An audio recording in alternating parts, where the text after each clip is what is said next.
Revision का ये part 1 है। महारिवीजन का पार्ट 1 है तो स्टार्टिंग में मैं इंट्रोडक्शन दे दूंगा, अगले पार्ट में ये इंट्रोडक्शन देने की ज़रूरत नहीं पड़ेगी। देखिए महारिवीजन के इस पार्ट में हम 20 क्वेश्चन जो है वो डिस्कस करेंगे। हर एक क्वेश्चन से कम 5 इंपॉर्टेंट फैक्ट जो है वो जानेंगे जहाँ पर रिक्वायर्ड होगा। टोटल हमारे पास 100 क्वेश्चन जो है वो बन जाएगा एक ही वीडियो में। और अगर आप ये सोचते हैं कि क्वेश्चन टू क्वेश्चन पढ़ेंगे वही क्वेश्चन एग्जाम में पूछा जाएगा तो मतलब आप एक फॉर्मेलिटी कर रहे हैं पढ़ाई कर आप अपने गोल की ओर जो है वो सीरियस नहीं है। परंतु अगर आप डिटेल से पढ़ते हैं तो इसका मतलब आप अपने गोल की ओर सीरियस हैं और बहुत जल्दी आप अपने गोल को अचीव कर जाएंगे। यहाँ से हम यही इंश्योर करने की कोशिश करेंगे कि जो भी आपका गोल है, चाहे वो एलाइड है, चाहे वो पेपर 1 है या फिर कोई और भी एग्जाम है हिमाचल का, आप उसको जल्दी से जल्दी अचीव कर पाएँ। और इसलिए हम डिटेल से हर एक क्वेश्चन को पढ़ेंगे। पहले भी हेल्प मिलती रही है, आगे भी हेल्प मिलेगी। और ये महारिवीजन का पार्ट जो है बहुत इंपॉर्टेंट है। मिशन एलाइड में सारे क्वेश्चन जो है वो डिस्कस हो चुके हैं। यहाँ से आपको डेफिनेटली बहुत ज़्यादा हेल्प जो है वो मिलने वाली है। तो चलिए इस महारिवीजन के पार्ट 1 से जो है वो डिस्कशन को स्टार्ट करते हैं। बोलते हैं in which year Maheshi Devi was awarded with national awards for craftsman. Maheshi Devi को जो है वो किस वर्ष शिल्पकार के लिए जो है वो राष्ट्रीय पुरस्कार दिया गया था? तो इनको जो है वो 1965 में दिया गया था। ऑप्शन सी जो है वो सही आंसर है। ये कौन सी चीज़ से जुड़ी हुई है शिल्पकारिता में? तो ये चंबा रुमाल से जो है वो जुड़ी हुई है। पहली बात ये ध्यान रखनी है। दूसरी बात आपने ये ध्यान रखनी है कि चंबा का जो रुमाल है उसको जो है वो चंबा के राजा जो गोपाल सिंह थे उनके द्वारा ब्रिटिश जो रेजिडेंट हुआ करते थे उस टाइम 19th सेंचुरी में, उनको जो है वो प्रेजेंट किया गया था। और उस चंबा रुमाल के ऊपर बना क्या था? उसके ऊपर बैटल ऑफ कुरुक्षेत्र को जो था वो दर्शाया गया था। ये भी आपने ध्यान रखना है। गोपाल सिंह का नाम आपने ध्यान रखना है कि चंबा की जो पेंटिंग है काफ़ी फेमस है। और चंबा की पेंटिंग को जो है वो किसके कार्यकाल के दौरान ये फली फूली, किसके कार्यकाल के दौरान इनको शरण मिली? तो ये जो है राजा उदय सिंह का कार्यकाल था जब इनको शरण मिली थी। ये भी ध्यान रखना है। चंबा पेंटिंग के जो इंपॉर्टेंट पेंटर हैं उनमें मंगू, बनवारी, घली आ जाता है, मुकुंद आ जाता है। वो आपने नाम ध्यान रखने हैं चंबा पेंटर्स के। तो ये इंपॉर्टेंट 5 फैक्ट यहाँ से हो गए, इनको ध्यान रखें। नेक्स्ट क्वेश्चन देखते हैं क्या बोलते हैं व्हाट डज यूनस मोदज signify in Pangi valley of Himachal Pradesh. तो बोलते हैं हिमाचल प्रदेश की पांगी घाटी में ये जो यूनेस हो गया, मोदज हो गया, ये क्या दर्शाते हैं? ये यूनेस और मोदज जो है वो डिसीज़ हैं जो सेरेमोनियल ओकेजन्स के ऊपर जो है वो बनाई जाती हैं। ऑप्शन बी जो है वो सही आंसर हो गया। Disease prepared on ceremonial occasion, ये सही आंसर हो जाएगा। यहाँ से थोड़ा सा डिटेल में जानना ज़रूरी है। देखिए चंबा में अगर आप बात करते हैं तो पांगी घाटी आती है। पांगी घाटी जो है यहाँ पर जो है पांगी घाटी का जो हेडक्वार्टर है, इनके पांगी का जो हेडक्वार्टर है वो किलाड़ में स्थित है। यहाँ पर रेजिडेंट कमिश्नर भी बैठते हैं, ये आपने ध्यान रखना है। अब डिस्ट्रिक्ट चंबा के इंपॉर्टेंट फैक्ट देखिए। डिस्ट्रिक्ट चंबा में जो चिलगोजा मुख्य रूप से पाया जाता है वो पांगी एरिया में ही जो है वो पाया जाता है। ये आपने ध्यान रखना है, पहला फैक्ट। दूसरा फैक्ट आपने ये ध्यान रखना है कि जब 15 अप्रैल 1948 को हिमाचल प्रदेश का गठन हुआ था तो चंबा को बिना किसी अमेंडमेंट के हिमाचल में जो था वो मिला दिया गया था। तीसरा फैक्ट आपने यहाँ से ये ध्यान रखना है कि चंबा में जो मुख्य रूप से सेब के बगीचे पाए जाते हैं वो चंबा के चुराह एरिया, चंबा के पांगी एरिया और चंबा के भरमौर एरिया में जो है वो देखने को मिलते हैं। और चंबा में तमसार पीक भी आती है, चंबा में नरसिंह टिब्बा आता है, गौरी देवी का टिब्बा आता है। ये आपने ध्यान रखना है। अगला क्वेश्चन देखते हैं हमारे पास क्या पूछा गया है। बोलते हैं as per estimate up to December 2022 the economy of Himachal Pradesh for financial year 2022-2023 is expected to grow by. दिसंबर 2022 के अनुमान तक अगर हम देखें तो 2022-23 का वित्त वर्ष जो है उसमें हिमाचल प्रदेश की अर्थव्यवस्था बढ़ने का जो उम्मीद है वो है 6.4%। ऑप्शन सी जो है वो सही आंसर हो जाएगा। परंतु यहाँ से हम एक और इम्पॉर्टेंट फैक्ट जो है जानेंगे। वो फैक्ट ये है कि जो दिसंबर 2023 तक का डाटा हमारे पास आया उसमें हमें ये पता चला कि फाइनेंशियल ईयर 2023-24 में जो इकॉनमी की ग्रोथ है वो कितनी होगी? वो 7.1 होने की जो है वो उम्मीद है। तो अभी का जो डाटा है ना वो क्या है? वो 7.1 का डाटा है। यानी कि जो फाइनेंशियल ईयर 2023-24 का डाटा है हमारे पास वो इम्पोर्टेंट है। यहाँ से ही हम एक और बात इंडिया के बारे में भी जान लेते हैं। इंडिया के बारे में हम क्या जानेंगे? देखो इंडिया की भी इकॉनमी की ऐसी ही ग्रोथ जो है प्रोजेक्ट की गई। क्या प्रोजेक्शन जो है वो की गई? एक एडवांस एस्टिमेट निकाला गया जिसमें यह पता चला कि इंडिया की इकॉनमी जो है वो 7.3%, इंडिया की इकॉनमी 7.3% जो है वो एक्सपेक्टेड है कि मार्च 2024 के एंड तक जो है वो ग्रो करेगी। तो ये इंडिया की इकॉनमी का एक डाटा हो गया। हमारे पास 3 सेक्टर आते हैं, प्राइमरी सेक्टर, टर्सरी सेक्टर और सेकेंडरी सेक्टर और टर्सरी सेक्टर। अगर हम प्राइमरी सेक्टर में ग्रोथ को देखेंगे तो प्राइमरी सेक्टर में ग्रोथ जो है ना, ये बात हो रही है अभी का जो हमारे पास फाइनेंशियल ईयर है 2023-24 का, उसका एडवांस एस्टिमेट आपको बता रहा हूँ। प्राइमरी सेक्टर -2.2% जो है वो ग्रो करेगा, ये माइनस में है। अगर हम सेकेंडरी सेक्टर का वैसे ही देखते हैं तो सेकेंडरी सेक्टर 9.3% ग्रो करने की जो है वो उम्मीद है। और अगर हम बात करते हैं टर्सरी सेक्टर की, तो टर्सरी सेक्टर जो है वो 7.4% की दर से जो है वो इंक्रीज़ करेगा, ये कहा गया है। अगर आपने टेस्ट सीरीज प्रैक्टिस की हुई है ना हमारी, तो वहाँ पर इकोनॉमिक सर्वे में देखना, ये क्वेश्चंस मैंने डाले हुए हैं और ये क्वेश्चंस आपको बहुत अच्छे से अब समझ आ गए होंगे, अच्छे से रिवीजन भी हो गया होगा। अगला क्वेश्चन देखिए, बोलते हैं what was the plan outlay for rural development in Himachal Pradesh during 2022-23। तो बोलते हैं 2022-23 के दौरान हिमाचल प्रदेश में ग्रामीण विकास के लिए योजना का जो परिव्यय है वो कितना है। तो ग्रामीण विकास के लिए जो है वो योजना का परिव्यय 267.14 करोड़ है। ये तो हो गया 2022-23 का, परंतु हम 2023-24 का भी जानेंगे। 2023-24 का डाटा है वो हम क्यों जानेंगे, 2023-24 का डाटा हम इसलिए जानेंगे क्योंकि एग्ज़ाम में 2022-23, 2023-24 कुछ भी पूछ लिया जा रहा है, कोई पता नहीं चल रहा कमीशन का। 2023-24 में जो रूरल डेवलपमेंट का जो आउटले है वो कितना है, वो है 233.74 करोड़। 233.74 करोड़, ये आपने ध्यान रखना है। 2023-24 का ही एक और इंटरेस्टिंग डाटा मैं आपको बताता हूँ, जो कि लास्ट टाइम एलाइड सर्विसेज में उस टाइम के ईयर के अकॉर्डिंग पूछा गया था। अभी हम 2023-24 का देखते हैं। 2023-24 में जो है वो आपसे क्वेश्चन क्या पूछा जाएगा, हिमाचल प्रदेश में जो रोड्स हो गए, ब्रिजेज हो गए, यानी कि जो सड़कें और पुल होती हैं उसके लिए कितनी आउटले रखी गई है। उसके लिए जो टोटल अमाउंट एलोकेट किया गया है वो 1354.09 करोड़ जो है वो किया गया है, ये आपने ध्यान रखना है। यहाँ से मैं इतना ही बताऊँगा, ज़्यादा नहीं, क्योंकि डाटा है, याद रखना मुश्किल है थोड़ा सा। अगला क्वेश्चन देखिए, बोलते हैं यहाँ पर क्या बोलते हैं, अगले क्वेश्चन में देखना, बोलते हैं in which year first hydro electric station in Chamba town was commission. तो चंबा में पहला हाइड्रो इलेक्ट्रिक स्टेशन जो है वो कब कमीशन किया गया था। हमने पढ़ा था ये क्वेश्चन बड़े अच्छे से कि 1910 में जो था ये किया गया था। 1910 में किया गया था, कौन सी नदी पर किया गया था और उस टाइम चंबा के राजा कौन हुआ करते थे, ये पता होना चाहिए। 1910 में एक साल नदी है, साल नदी के ऊपर किया गया था। और आपने दूसरी बात ये ध्यान रखनी है, उस टाइम चंबा के राजा भूरी सिंह हुआ करते थे। राजा भूरी सिंह वही थे जिनके द्वारा भूरी सिंह संग्रहालय की स्थापना भी जो था वो करवाई गई थी। और भूरी सिंह संग्रहालय की स्थापना कब करवाई गई थी, भूरी सिंह संग्रहालय की स्थापना 1908 में जो था वो करवाई गई थी। ये जो बिजली घर इनके द्वारा यहाँ पर बनवाया गया था, यहीं से जो है वो बाकी उसके बाद जो है चंबा शहर में बिजली गई थी। चंबा के राजा भूरी सिंह जो था वो, इनकी मृत्यु कब हुई थी, तो 1919 में जो था वो इनकी मृत्यु जो था वो हो गई थी। चंबा के अंतिम राजा कौन होते थे, चंबा के अंतिम राजा राजा लक्ष्मण सिंह हुआ करते थे। चंबा में भटियात विद्रोह भी हुआ था। ये भटियात विद्रोह कब हुआ था, ये 1895 में हुआ था, ये आपने ध्यान रखना। तो ये 4-5 इंपॉर्टेंट फैक्ट हो गए। अगले क्वेश्चन में क्या बोलते हैं, बोलते हैं which of the following pass connects Lahaul region to Chamba district of Bharmour area. तो बोलते हैं निम्नलिखित में से कौन सा दर्रा लाहौल क्षेत्र को चंबा जिले के भरमौर क्षेत्र से जोड़ता है। यहाँ पर दर्रों की बात की गई है कि कौन सा दर्रा लाहौल को चंबा जिले से जो है वो जोड़ता है।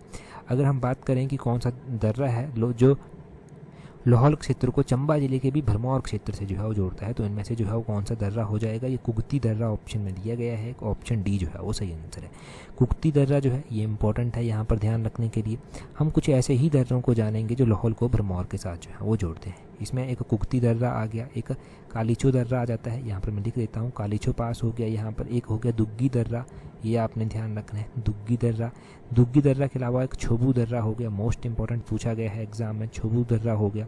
एक हो गया यहाँ पर सिप्तिंग दर्रा, सिप्तिंग दर्रा भी मैं लिख देता हूँ, सिप्तिंग दर्रा हो गया। ये आपने ध्यान रखना, पढ़े आप में है, हम रिवाइज ही कर रहे हैं और रिवीजन से ही ये चीज़ें आपको याद रहेंगी।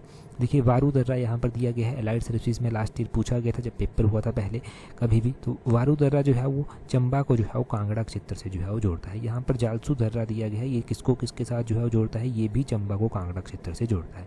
यहाँ पर देवसा दर्रा दिया गया है कि कोई देवसा दर्रा भी है और ये किसको किसके साथ जोड़ता है, देवसा देखो कुल्लू और स्पीति के बीच में जो है वो स्थित है। नेक्स्ट क्वेश्चन देखते हैं। हाँ, अगर अगला पार्ट आप चाहते हैं कि महारिवीजन हम इस तरह से ही करता रहें तो हम इस वीडियो में टारगेट रखते हैं 1000 लाइक्स का, और इस टारगेट को जल्दी से अचीव कीजिए। कमेंट करके ज़रूर बताना कि इस तरह का पार्ट हमें कंटिन्यू करना चाहिए महारिवीजन का या नहीं करना चाहिए, जल्दी से बता दीजिए। देखिए सिंपल सी बात है, अगर आपको हेल्पफुल वीडियो लगती है तो लाइक करने में कोई ऐतराज़ नहीं है, लाइक कीजिए। अगर नहीं लगती है तो डिसलाइक का ऑप्शन भी साथ में दिया गया होता है, वो भी आप कर सकते हैं, उसमें कोई दिक्कत की बात नहीं है। क्योंकि सीरियसली एक बहुत अच्छी मेहनत जो है वो की जा रही है एग्ज़ाम से पहले, ताकि एग्ज़ाम जो है वो क्रैक हो सके। कोई कसर नहीं छोड़ेंगे हम अपनी तरफ से, जब मेहनत कर ही रहे हैं तो दिन रात एक कर ही देंगे। अब बोलते हैं अगले क्वेश्चन में, बोलते हैं who was the first president of Himalayan रियासती प्रजामंडल। हिमालयन रियासती प्रजामंडल बनाया गया था, इसके फर्स्ट प्रेसिडेंट कौन थे, इसके फर्स्ट प्रेसिडेंट थे पंडित पद्मदेव। ऑप्शन बी जो है वो सही आंसर है। देखो हिमालयन रियासती प्रजामंडल की बात करें तो इसको ऑर्गेनाइज़ किया गया था दिसंबर 1938 में, ये आपने ध्यान रखना है। अगर हम बात करते हैं और भी प्रजामंडलों की तो देखो सिरमौर प्रजामंडल हुआ, उसकी स्थापना 1939 में की गई थी। अगर हम कुनिहार प्रजामंडल की बात करते हैं तो कुनिहार प्रजामंडल जो है कब ऑर्गेनाइज़ किया गया था, 1939 में ही कुनिहार प्रजामंडल भी ऑर्गेनाइज़ किया गया था। इसी तरह से हमारे पास Himalayan hill state regional council आता है जिसको 1946 में कॉन्स्टिट्यूट किया गया था, वो आपने ध्यान रखना है।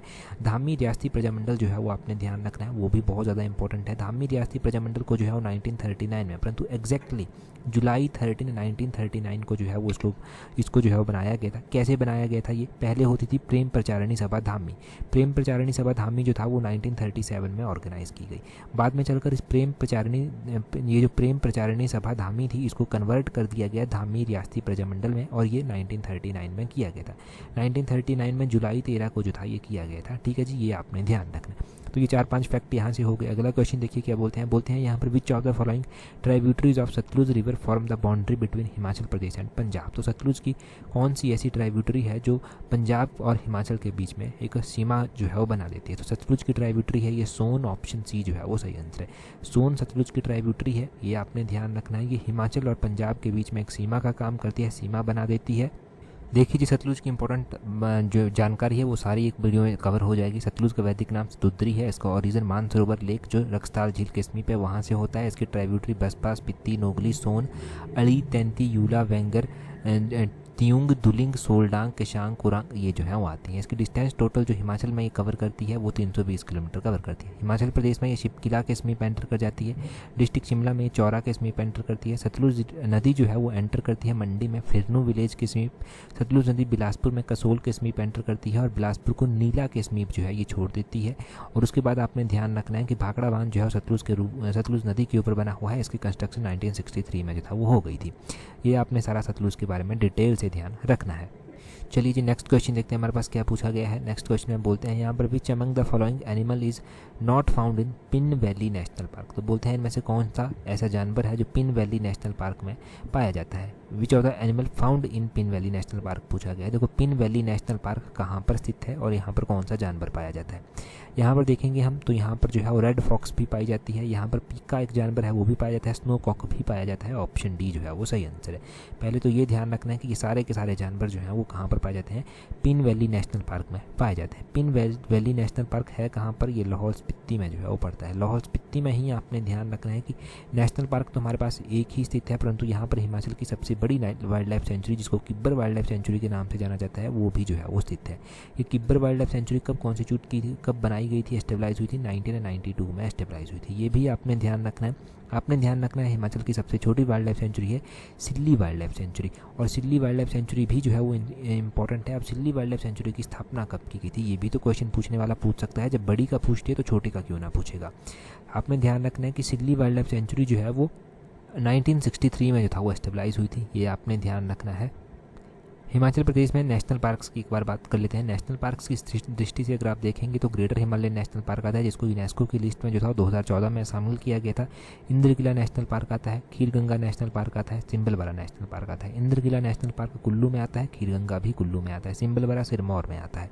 ये ध्यान रखना है। आगे बोलते हैं dairy development plant has been set up in Mandi with the help of which of the following. तो बोलते हैं निम्नलिखित में से किसकी सहायता से मंडी में डेयरी विकास संयंत्र की स्थापना की गई। देखो मंडी में डेयरी विकास संयंत्र की स्थापना जो था वो की गई थी जर्मनी की सहायता से। ऑप्शन सी जर्मनी जो है वो सही आंसर आ जाएगा। देखो यहाँ से हम मंडी की बात करेंगे परंतु सब जो हिमाचल प्रदेश का डिस्ट्रिक्ट मंडी है उसकी बात नहीं करेंगे। जो मंडी होती है दूसरी बाजार वाली मंडी जो होती है उसकी हम बात करेंगे।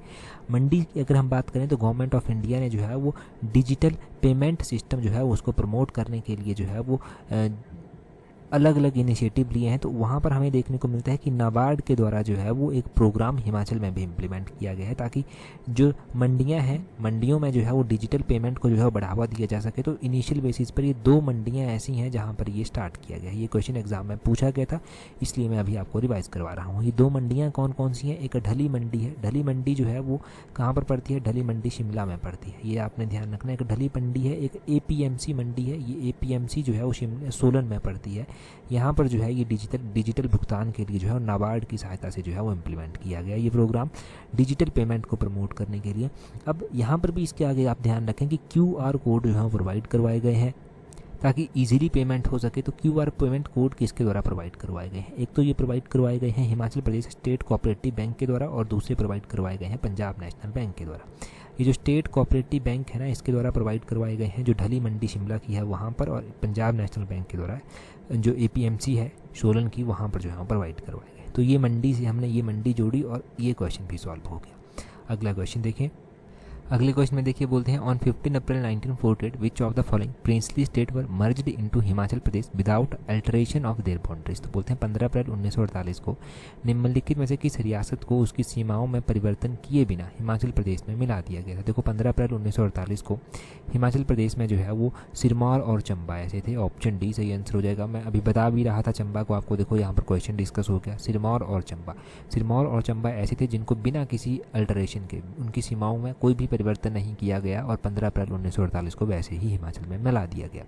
15 अप्रैल 1948 को जब हिमाचल प्रदेश का गठन होता है ना, तो क्या होता है, तो उस टाइम जो है वो 24 तहसीलें हिमाचल में हुआ करती थी, 2 उप तहसीलें हिमाचल में हुआ करती थी। परंतु हिमाचल का गठन कैसे हुआ था, इसे यहाँ पर जो था वो 26 शिमला हिल स्टेट्स और 4 जो था वो पंजाबी पहाड़ी रियासतें थी। मतलब कुल जो था वो 30 छोटी बड़ी रियासतों को मिलाकर हिमाचल प्रदेश का गठन जो है वो किया जाता है। अब हिमाचल प्रदेश का गठन कर दिया जाता है। हिमाचल प्रदेश को जो है मुख्य आयुक्त क्षेत्र जो है वो बनाया जाता है, मतलब चीफ कमिश्नर प्रोविंस इसको बनाया जाता है। तो पहले चीफ कमिश्नर कौन बनते हैं? पहले चीफ कमिश्नर जो है वो NC मेहता हिमाचल के जो है वो बनते हैं। ये आपने ध्यान रखना है कि NC मेहता जो है वो पहले चीफ कमिश्नर हिमाचल के बन जाते हैं। अब देखो हिमाचल में जो है 4 जिले बनाए गए उस टाइम। 4 जिलों में जो है वो एक तो महासू जिला आता था। महासू जिला जो है वो 26 रियासतों को मिलाकर जो था वो बनाया गया था। सिरमौर जिला आता था। सिरमौर जिला जब बनाया गया तो 4 तहसीलें यहाँ पर होती थी। मंडी जिला बनाया गया। मंडी जिले में जो था 6 तहसीलें हुआ करती थी, ये आपने ध्यान रखना है। और चंबा जिला जो था वो बनाया गया। अभी 4 जिले तो बना दिए गए हिमाचल प्रदेश में। 5वें नंबर का जिला जो था वो कौन बना था? 1 जुलाई 1954 को जो पार्ट सी स्टेट बिलासपुर हुआ करता था, उसने कहा कि हम भी हिमाचल में मिल जाएंगे, और वो हिमाचल में मिल जाता है आकर। उस पर किन्नौर भी जो है वो 6ठे नंबर का जिला बनता है। किन्नौर 1960 में जो है वो हिमाचल का 6ठे नंबर का जिला जो है वो बन जाता है, ये ध्यान रखना। आगे बोलते हैं doctor Yashwant Singh Parmar died on. तो देखो डॉक्टर यशवंत सिंह परमार हिमाचल के पहले मुख्यमंत्री थे। अब इनका निधन कब हुआ, इनका जन्म कब हुआ, ये क्वेश्चन ऑब्वियसली इंपॉर्टेंट हो जाते हैं। डॉक्टर यशवंत सिंह परमार की अगर हम बात करें तो इनका देहांत 1981 में हुआ था। ऑप्शन बी सही आंसर है। पहले तो मैं ये बता देता हूँ कि ये कितनी बार हिमाचल के मुख्यमंत्री रहे और कब से लेकर कब तक हिमाचल के मुख्यमंत्री रहे। डॉक्टर यशवंत सिंह परमार पहली बार मुख्यमंत्री 1952 में जो है वो बन जाते हैं। 1956 तक जो है वो सरकार ये चलाए रखते हैं। उसके बाद 1963 में हिमाचल के मुख्यमंत्री ये फिर से बनते हैं, क्योंकि 1956 के बाद क्या हुआ था, हिमाचल को केंद्र शासित प्रदेश का दर्जा दे दिया गया था। 1963 में क्या होता है, फिर से ये मुख्यमंत्री बनते हैं और 1967 तक ये मुख्यमंत्री रहते हैं। 1967 में फिर से इलेक्शन हुई, फिर से मुख्यमंत्री बने और 1967 से लेकर 1972 तक ये मुख्यमंत्री रहते हैं। चौथी बार ये फिर से मुख्यमंत्री बनते हैं 1972 में। 1972 में ये मुख्यमंत्री बनते हैं और 1977 तक मुख्यमंत्री रहते हैं। इनके बाद ये तो 4 बार मुख्यमंत्री रहे। इनके बाद क्या कोई बीजेपी का मुख्यमंत्री बना था? नहीं, इनके बाद फिर से 1977 में इलेक्शन होते हैं और रामलाल ठाकुर कांग्रेस के ही होते हैं, वो मुख्यमंत्री जो हैं वो बनते हैं। अब पहले नॉन कांग्रेस मुख्यमंत्री कौन बने थे? पहले नॉन कांग्रेस मुख्यमंत्री जो बने थे वो बने थे शांता कुमार जी। शांता कुमार जी 1977 में फिर से इलेक्शन हुए, फिर से ये मुख्यमंत्री बने और ये 1977 से लेकर 1980 तक जो था वो मुख्यमंत्री बने रहते हैं। शांता कुमार जी जो है वो मुख्यमंत्री रहते हैं। ये पहली बार, ये भी क्वेश्चन पूछ जाता है कि पहली बार नॉन कांग्रेस मुख्यमंत्री कौन बने थे। यहाँ पर मैं YS परमार जी के बारे में ये भी बता देता हूँ कि इनका जन्म कब हुआ था। परमार साहब का जन्मदिन 1906 में जो था वो हुआ था। 4 अगस्त थी 1906 थी जब इनका जन्म हुआ था। तो क्वेश्चन ये एक और बनता है यहाँ से कि YS परमार जयंती कब मनाई जाती है? डॉक्टर YS परमार जयंती 4 अगस्त को जो है वो मनाई जाती है, ये आपने ध्यान रखना है। और 1981 में इनका देहांत हुआ था, तो 2 मई थी उस दिन, 2 मई 1981 में इनका देहांत हो गया था, ये ध्यान रखना है। अगले क्वेश्चन में बोलते हैं from where did the founder of Bhajji state come. तो बोलते हैं कि भज्जी के जो संस्थापक थे वो कहाँ से आए थे। हिमाचल में बहुत सारी रियासतें हुई, बहुत सारी टकराइयाँ हुई। अब इनके संस्थापक कोई कहाँ से आया था, कोई कहाँ से आया था, फिर उन्होंने यहाँ पर आकर जो था वो अपनी अपनी रियासतें जो था वो बनाई थी। अगर हम भज्जी की स्थापना करते हैं तो भज्जी के जो संस्थापक आए थे वो कहाँ से आए थे, वो आपने ध्यान रखना है कि देखो भज्जी इंपॉर्टेंट प्रिंसली स्टेट है और कुटलहर से जो था वो इसके संस्थापक आए थे। मैंने कुटलहर ऑप्शन में नहीं दिया है यहाँ पर, परंतु आपने ध्यान रखना है। From where did the founder of Bhajji state come, तो भज्जी जो रियासत थी उसके संस्थापक कुटलहर रियासत के थे। कुटलहर रियासत के वंशज थे राजा चारू के द्वारा जो था वो इस रियासत की स्थापना जो था वो की गई थी। इन्होंने बाद में चलकर अपना नाम भी बदला था, उदयपाल इनके द्वारा अपना नाम रखा गया था। बाद में ध्यान रखना है कि इन्हीं की रियासत में आगे चलकर सोहनपाल हुए। सोहनपाल के द्वारा सुन्नी शहर की स्थापना जो है वो की गई। सुन्नी शहर की स्थापना की गई और सुन्नी शहर की स्थापना करने के बाद भज्जी की राजधानी जो था वो सुन्नी में बनाई गई थी। ये भी आपने ध्यान रखना। इसी रियासत के अंतिम शासक कौन हुए, तो इसी रियासत के अंतिम शासक जो था वो राणा रामचंद्र पाल जो था वो हुए। ये आपने ध्यान रखना है। 1948 में जब हिमाचल का गठन होता है तो भज्जी का क्या स्टेटस रहता है, भज्जी को जो है वो महासू जिले का एक हिस्सा बना दिया जाता है। 1948 में इसको तहसील बना दिया गया महासू जिले की और इसका विलय हिमाचल में कर दिया गया था। तो अभी हमें देखने को मिलता है भज्जी सुनी तहसील देखने को मिलती है, तो वो यही है। अगला क्वेश्चन देखिए क्या बोलते हैं which Raja of Chamba was killed by Raja Sansar Chand of Kangra. तो देखो ये अलग अलग रियासतों के बीच में अलग अलग टाइम में युद्ध होते रहे, तो चंबा के एक ऐसे राजा थे जिनका युद्ध कांगड़ा के राजा संसार चंद के द्वारा कर दिया गया था।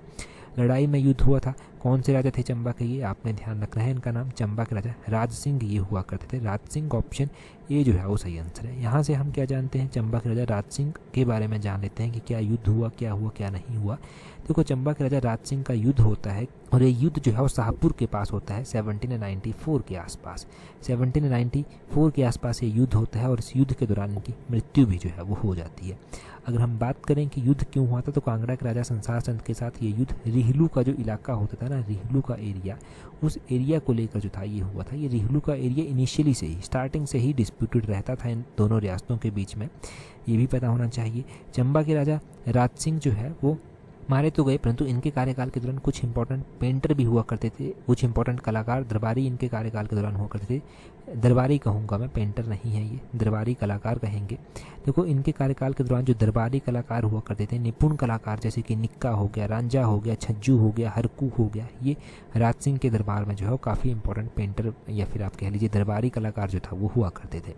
अगला क्वेश्चन देखेंगे हमारे पास क्या पूछा। अगला क्वेश्चन डिस्कस कर रहे हैं, उससे पहले देखिए अगर आप तैयारी एलाइड सर्विसेज की कर रहे हैं तो एलाइड सर्विसेज के लिए आप टेस्ट सीरीज प्रैक्टिस कर सकते हैं। टेस्ट सीरीज का लिंक नीचे डिस्क्रिप्शन बॉक्स कमेंट बॉक्स में जो है दिया गया। देखो टेस्ट सीरीज प्रैक्टिस करेंगे तो आपको परफेक्शन अपने अंदर देखने को मिलेगी। आपको अपनी छोटी छोटी कमियां जो होती हैं जिनके कारण एग्जाम क्वालिफाई नहीं हो पाता, उन कमियों में इंप्रूवमेंट देखने को मिलेगी। और 200 क्वेश्चन किस तरह से पेपर में फाइनली जाकर करना है, किस तरह से खुद को मेंटली प्रिपेयर करना है, फिजिकली प्रिपेयर करना है, उसमें भी आपको जो है वो हेल्प मिलेगी। तो एलाइड सर्विसेज के लिए अगर तैयारी सीरियसली कर रहे हैं तो टेस्ट सीरीज काफ़ी हेल्पफुल आपके लिए रहने वाली है। इसका लिंक नीचे डिस्क्रिप्शन बॉक्स कमेंट बॉक्स में दिया गया है, वहाँ से अवेल कर लेना। कोई भी दिक्कत आती है आप डायरेक्टली हमें ईमेल कर सकते हैं। अगले क्वेश्चन में देखिए क्या बोलते हैं in which month is Minjar fair of Chamba celebrated. तो चंबा का ये मिंजर मेला कब मनाया जाता है। देखो चंबा के मिंजर मेले की अगर हम बात करते हैं तो ये वैसे तो ये मनाया जाता है 2nd संडे ऑफ सावन मंथ को स्टार्ट होता है, 3rd संडे ऑफ सावन मंथ तक के चलता है। यहाँ पर मंथ दिया गया है, ये मंथ है अगस्त का महीना, ऑप्शन बी जो है वो सही आंसर है। मोस्ट प्रोबेबली ये सावन महीने के 2nd संडे को स्टार्ट होता है, तो ये अगस्त महीने में ही स्टार्ट हो जाता है। और ये जो है वो काफ़ी इंपॉर्टेंट मेला है चंबा का, इंटरनेशनल लेवल का मेला है। उसी तरह से एग्जाम में क्वेश्चन सूही मेले के बारे में पूछा जाता है। सूही मेला अप्रैल के महीने में जो है वो चलता है और अप्रैल के महीने में स्टार्ट होता है। आपने ध्यान रखना है इसमें सिर्फ इस मेले में महिलाएं और बच्चे ही जाते हैं, ठीक है, ये पता होना चाहिए आपको। चंबा के मिंजर और सूही मेला के अलावा जो है वो यहाँ पर जो है वो भरमौर यात्रा होती है, छतराड़ी यात्रा होती है, वो भी आपने ध्यान रखनी है। इसके अलावा पत्थर का खेल मेला कहाँ पर मनाया जाता है, वो शिमला डिस्ट्रिक्ट के हलोग में जो है वो मनाया जाता है। आपने ध्यान रखना है कि जोरना मेला कहाँ पर मनाया जाता है, जोरना मेला, ये जोरना मेला भी इंपॉर्टेंट है। जोरना मेला जो है वो चौपाल में मनाया जाता है। आपने शिशु मेला ध्यान रखना है, शिशु मेला जो है वो लाहौल स्पीति में मनाया जाता है और ये किस महीने में मनाया जाता है, तो अलग अलग महीने में ये अलग अलग मोनेस्ट्रीज़ में मनाया जाता है शिशु मेला। एक बार वो रिवाइज करते हैं। शिशु मेला जून के महीने में शिशुर मोनेस्ट्री में मनाया जाता है, जुलाई के महीने में गैमूर मोनेस्ट्री में मनाया जाता है और अगर हम बात करें कि मनी गोम्पा जो कि गोंदला में पड़ता है वहाँ पर अगस्त के महीने में मनाया जाता है, तो इतना ज़रूर ध्यान रखें। अगला क्वेश्चन देखिए क्या बोलते हैं in which of the following is on bank of Ravi. तो बोलते हैं निम्नलिखित में से कौन सा रावी के तट पर स्थित है, तो इनमें से परेल जो है ना, परेल रावी के तट पर जो है वो स्थित है, ये ध्यान रखना है। ये पढ़ते तो सारे के सारे चंबा में है, परंतु परेल रावी के तट पर स्थित है। रावी नदी इंपॉर्टेंट नदी है हिमाचल प्रदेश की। अगर हम रावी नदी की ही बात करते हैं हिमाचल प्रदेश में, तो रावी नदी, इसका जो वैदिक नाम है वो क्या है? रावी नदी का वैदिक नाम पुरुषानी जो है वो आ जाता है। रावी नदी जो है वो हिमाचल प्रदेश में बड़ा भंगाल से जो है वो निकलती है। चंबा शहर रावी नदी के किनारे स्थित है, ये आपने ध्यान रखना है। इसकी जो मुख्य रूप से सहायक नदियाँ हैं, जैसे कि सियूल बहुत बार एग्जाम में पूछी जाती है, तंतगिरी एग्जाम में पूछी जाती है, साहू हो गया, चिड़चुंद नाला हो गया, बैरा हो गया, ये सारी की सारी इसकी सहायक नदियाँ जो है वो आ जाती हैं। तो इसकी सहायक नदियाँ भी आपने ध्यान रखनी है। रावी के बारे में इतना ही जानते हैं। अगला क्वेश्चन देखते हैं हमारे पास क्या पूछा गया है। नेक्स्ट क्वेश्चन में बोलते हैं, यहाँ पर बोलते हैं Jhanki and Hantar are famous folk dances of which of the following districts. तो बात हो रही है डांसेस की, डांसेस की बात हो रही है। तो ये झांकी और हंतार मुख्य रूप से कहाँ पर परफॉर्म किए जाते हैं? तो ये मुख्य रूप में जो है वो चंबा में परफॉर्म किए जाते हैं। ऑप्शन बी जो है वो सही आंसर हो गया। ये एग्जाम में इतना ही पूछा जाएगा। देखो एग्जाम डेप्थ में पूछा जा रहा है, डिटेल में आपको पढ़ना पड़ेगा यहाँ से। इस सीरीज़ का मतलब ही वो है। तो यहाँ पर अगर हम बात करें कि किस तरह से ये कहाँ पर मनाए जाते हैं, वो बात करते हैं। देखो झांकी और हंतार जो है वो मुख्य रूप से चंबा में मनाए जाते हैं, और चंबा में मुख्य रूप से गद्दी जो है वो देखने को मिलते हैं। गद्दी ट्राइब हमें यहाँ पर देखने को मिलती है। तो गद्दी ट्राइब के द्वारा कुछ और भी इंपॉर्टेंट फेस्टिवल सेलिब्रेट किए जाते हैं, जैसे कि नुवाला डांस हो गया। नुवाला डांस जो है वो उनके द्वारा परफॉर्म किया जाता है, ये आपने ध्यान रखना है। ऐसे ही आपने ध्यान रखना है कि चंबा में जो है वो झंझारा डांस भी परफॉर्म किया जाता है। ये जो झंझारा डांस चंबा में परफॉर्म किया जाता है, ये झंझारा डांस किसके द्वारा परफॉर्म किया जाता है? क्या महिलाओं के द्वारा किया जाता है, क्या पुरुषों के द्वारा किया जाता है? तो देखो ये महिलाओं और पुरुषों दोनों के द्वारा ही जो है वो किया जाता है, दोनों ही इसमें पार्टिसिपेट जो है वो करते हैं, ये आपने ध्यान रखना है। झांकी और हंतार है वो चंबा के ड्रामास के रूप में होते हैं, वहाँ पर तो सब चलता है। झंझार में आपको पता चल गया मेल और फीमेल दोनों पार्टिसिपेट करते हैं। नुआला के बारे में आपको पता चल गया, भगवान शिव को ये डेडिकेटेड होता है, गद्दियों के द्वारा मुख्य से बनाया जाता है। और एक ढांडराज हो गया, ढांडराज आपने ध्यान रखना है। ढांडराज ये भी इंपॉर्टेंट है। ढांडराज जो है ना, ये गद्दी ट्राइब के द्वारा मुख्य रूप से बनाया जाता है। इसमें गद्दी मैन जो होते हैं ना, वो मुख्य रूप से पार्टिसिपेट करते हैं, ये आपने ध्यान रखना है। ठीक है जी, ये पता चल गया, इतना काफ़ी है। अगले क्वेश्चन में देखें क्या बोलते हैं। Which of the following is not form of marriage in Kinnaur district. हमने किन्नौर हर एक ट्राइब की, हर एक इंपॉर्टेंट ट्राइब्स डिस्ट्रिक्ट की हमने इंपॉर्टेंट मैरिज टाइप पढ़ रखी है। जैसे कि किन्नौर जिले में अगर हम बात करें तो कुची ब्याह जो है वो इनके बीच में जो है वो विवाह का स्वरूप नहीं है। ऑप्शन सी जो है वो सही आंसर हो जाएगा। चलो ठीक है, इनके बीच में नहीं है, परंतु किनके बीच में है? ये किसी ना किसी के बीच में तो है, क्योंकि हमने तो पढ़ रखा है। अगर देखो कुची ब्याह की अगर हम बात करते हैं कि ये किसके बीच में जो है वो प्रचलित है, तो आपने ध्यान रखना है कि ये कुची ब्याह जो है ये लाहौल में परफॉर्म किया जाता है। लाहौल में परफॉर्म किया जाता है। और किस तरह का ये मैरिज का टाइप है? तो मैरिज बाय अलॉटमेंट है ये आपने ध्यान रखना है। अलॉटमेंट है, मैरिज बाय अलॉटमेंट, ये आपको पता होना चाहिए। तो ये जो है ना, ये not a form of marriage in Kinnaur district जो है वो हो जाएगा। अगर हम किन्नर्स के बीच में बात करते हैं, मैरिज के टाइप जो है वो कौन कौन हो जाते हैं, हमने कौन कौन से पढ़ रखे हैं। जाने खंग, इनके बीच में एक कॉमन मैरिज का टाइप आ जाता है। अगर हम हर की बात करते हैं तो हर भी इन्हीं के बीच में आता है। न्यामसा देवांग की बात करते हैं तो ये भी जो है वो किन्नौर के बीच में ही जो है वो आता है। इसके अलावा ज़्यादा ही डिटेल में अगर आपको जानना है तो यहाँ पर देख लीजिए। देखो दम चालीसम हो गया, दमतांग शीश हो गया, बेनांग हचीस जूशीज हो गया, ये लव मैरिज के टाइप जो है किन्नर्स के बीच में आते हैं। दरोस दुबर न्यामसा लेमो हो गया, न्यामसा देपांग हो गया, आशीष हचीज हो गया, ये मैरिज बाय फोर्स आ जाते हैं। जाने खंग जाने तंग कॉमन मैरिज टाइप है। न्योतांग मेरांग जो है ये मैरिज है जिसमें दो लोग जो है वो जाते हैं और शादी हो जाती है, क्योंकि फाइनेंशियल कंडीशन जो है लड़के की ठीक नहीं होती, इसलिए ये इस तरह से होता है। ठीक है, स्वांगलास भी यहाँ पर दिया गया है, एक बार देख लीजिए। रुस्ताते ब्याह हो गया, मैरिज बाय अलॉटमेंट हो गया। कुआ ब्याह हो गया, कुआ ब्याह जो है marriage by capture by boy हो गया। मजमी ब्याह हो गया, यहाँ पर लड़का अपनी बहन को भेज देता है क्योंकि वो मैरिज के खर्चे नहीं दे पाता, तो मजमी ब्याह उसको कह देते हैं। तो ये आपने ध्यान रखना है, बहुत बार रिवाइज किए हैं, एक बार फिर से हो गए।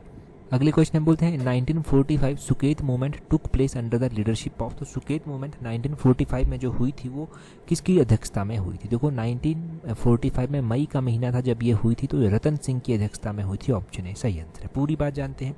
सुकेत रियासत के क्रांतिकारी वीर रतन सिंह थे। मई 1945 में सुकेत प्रजामंडल का गठन इनके द्वारा किया गया और सुंदरनगर में पहली बार कौमी तिरंगा जो था वो लहराया गया। प्रजामंडल सुकेत में नरसिंह दत्त हुआ करते थे, संत राम गुप्ता हुआ करते थे, कमला राम हुआ करते थे, लक्ष्मीनंद गौतम हुआ करते थे, दिलाराम महाजन हुआ करते थे, जयलाल, राधा कृष्ण, गुज्जू, लाल सिंह, मुकुंद लाल, नीलांबर, रामचंद्र मल्होत्रा, बुद्धू भाट, बलदेव सिंह मल्होत्रा, ये लोग बहुत सारे लोग जो था ये हुआ करते थे। इतने नाम इंपॉर्टेंट नहीं है और याद भी नहीं रहेंगे, परंतु ध्यान रखना है कि ये मई 1945 में हुई थी। इसके जो लीडर थे वो वीर रतन सिंह हुआ करते थे, उनका नाम आपने ज़रूर ध्यान रखना है। यहाँ से इतना ही जानते हैं हम। अगला क्वेश्चन देखिए, बोलते हैं यहाँ पर क्या बोलते हैं, in which year land movement in Sirmaur took place. तो सिरमौर में जो लैंड मूवमेंट एक हुई थी वो कब हुई थी? देखो सिरमौर में लैंड मूवमेंट 1878 में हुई थी। ऑप्शन बी सही आंसर है 1878। मोटे मोटे तौर पर अगर मैं आपको बताऊं तो सिरमौर में 1878 में जो ये आंदोलन हुआ था ना, ये आंदोलन जो है वो सिरमौर में जो था वो आपने ध्यान रखना है गिरिपार इलाके में हुआ था और अंग्रेजों के जो निर्देशानुसार भूमि बंदोबस्त करवाया गया था। ये भूमि बंदोबस्त विरोधी आंदोलन जो था ये करवाया गया था। उस टाइम सिरमौर के राजा शमशेर प्रकाश जो था वो हुआ करते थे। इतना सा ध्यान रखिए इसके बारे में। परंतु यहाँ से हम राजा शमशेर प्रकाश के बारे में इंपॉर्टेंट 4-5 पॉइंट जो है वो जान लेते हैं। आपने ध्यान रखना है जब 1857 का विद्रोह हुआ था तो शमशेर प्रकाश ही राजा हुआ करते थे। इन्होंने अंग्रेजों का साथ दिया था, ये बात आपने ध्यान रखनी है। आपने ध्यान रखना है कि इनके द्वारा 1878 की बात हो रही है ना, 1878 में इनके द्वारा जो लॉर्ड लिट्टन थे उनकी स्मृति में जो था वो लिट्टन मेमोरियल भी जो था वो बनवाया गया था। ये आपने दूसरी बात ध्यान रखनी है। तीसरी बात आपने ध्यान रखनी है कि इनके द्वारा ही जो था इनके शासनकाल के दौरान ही जो था वो नाहन फाउंड्री जो थी ना, नाहन फाउंड्री 1875 में जो था वो बनाई गई थी। ये आपने ध्यान रखना है। सिरमौर के सबसे लंबी अवधि तक ये राजा रहे थे, 42 ईयर्स तक इन्होंने सिरमौर पर राज किया था। ये आपने ध्यान रखना है। तो ये 4-5 इंपॉर्टेंट पॉइंट आप सिरमौर के बारे में ध्यान रखिए, सारे के सारे इंपॉर्टेंट हैं। हाँ, अगर पेपर 1 की तैयारी कर रहे हैं तो पेपर 1 के लिए टेस्ट सीरीज प्रैक्टिस कर सकते हैं। टेस्ट सीरीज का लिंक नीचे डिस्क्रिप्शन बॉक्स कमेंट बॉक्स में दिया गया है। चलिए जी अगला क्वेश्चन देखिए। अगले क्वेश्चन में क्या बोलते हैं in which of the following census density of population in Himachal Pradesh is lowest. तो बोलते हैं कि निम्नलिखित में से किस जनगणना के अनुसार हिमाचल में जो जनसंख्या का घनत्व था वो सबसे कम था। पॉपुलेशन डेंसिटी की बात की गई है कि हिमाचल में जनसंख्या घनत्व जो है वो सबसे कम इनमें से किस जनगणना के अनुसार था। 4 ऑप्शंस आपके पास दिए गए हैं। हम डिटेल से इस क्वेश्चन को पढ़ चुके हैं, आगे फिर से पढ़ लेंगे अगर आपको नहीं आता, परंतु अभी आप कमेंट करके बताएंगे इसका आंसर। और टेलीग्राम पर अगर ज्वाइन नहीं किया है तो अपने टेलीग्राम से ऐड